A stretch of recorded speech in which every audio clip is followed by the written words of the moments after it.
Konnichiwa mga kanihon and welcome again sa ating mini vlog. So ngayong araw yung flight natin papuntang Osaka. So last day natin dito sa Manabe Training Center.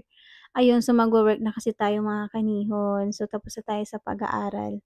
And yun, habang ina-edit ko 'to mga kanihon, nalulungkot ako kasi lilisanin na natin 'tong lugar na 'to. Actually, marami tayong mga memories dito na nabuo.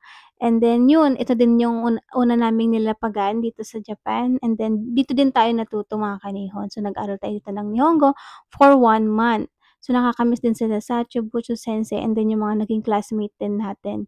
So ayun, kailangan natin kasing magtrabaho mga kanihon. So ito na yung totoong laban. So good luck sa atin. So andito na kami sa airport. So ito yung mga luggage namin kasi ilalagay na namin dun. And then andito na kami sa waiting area mga kanihon kasi 10:30 pa yung alis natin. So ayun, after 1 hour naman natin na paghihintay ay finally ay papunta na tayo sa eroplano mga kanihon. So sasakay na tayo. So samahan niyo kami guys sa aming paglalakbay.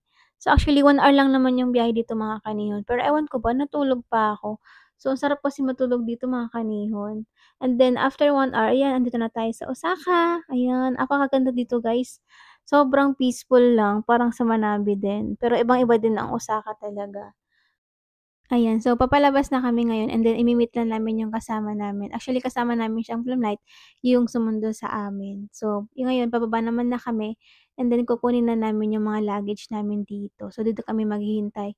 So, since wala pa yung akin, ayan kukuha muna ako ng lalagyan, yung cart dito. Ayan, tapos nung nakikita ko na yung buntot ng aking nimutso, ayan. So ayun, kinuha ko na.